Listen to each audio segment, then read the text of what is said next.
I think we all know that two popular addictions in the 21st century are video games and social media. There are countless articles saying how we should limit these two things or even get rid of them completely.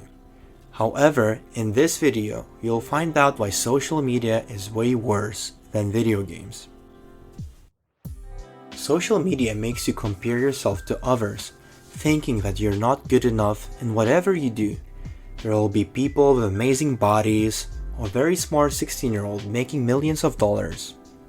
In video games, it's quite the opposite.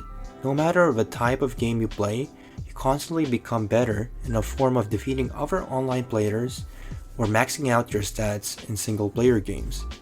That makes you feel good about yourself because you can see the results of your progress.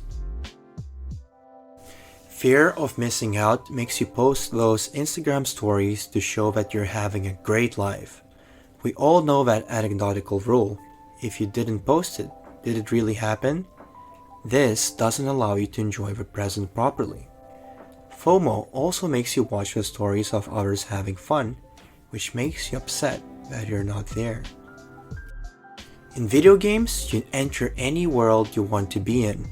If you want to go back in time, you play games like Total War and become a commander of an army. If you want to be a soldier, you become one in any shooter game. The point is that you immediately create the environment you crave, making you feel satisfied and fulfilled. Social media reminds you of all the places that exist, but you can't be in those places.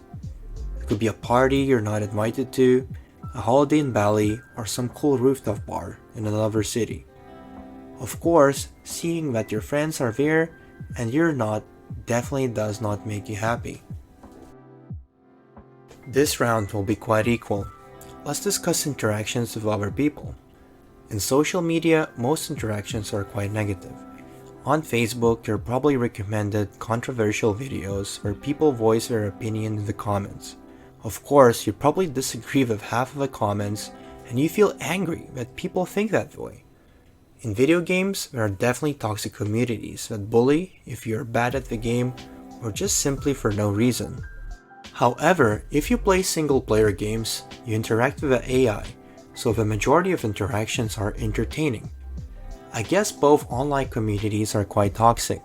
However, in video games, you can escape toxicity by playing with your friends, disabling the chat function if you play on public servers, or just simply playing single-player games.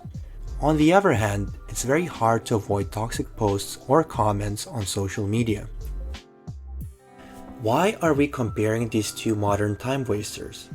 Because I believe we still need some small rewards in our everyday lives.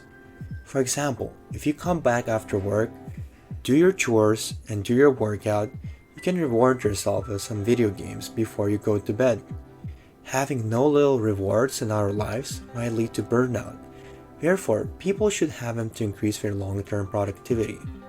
However, as we found out, social media is way more toxic than video games, so choose your daily reward wisely.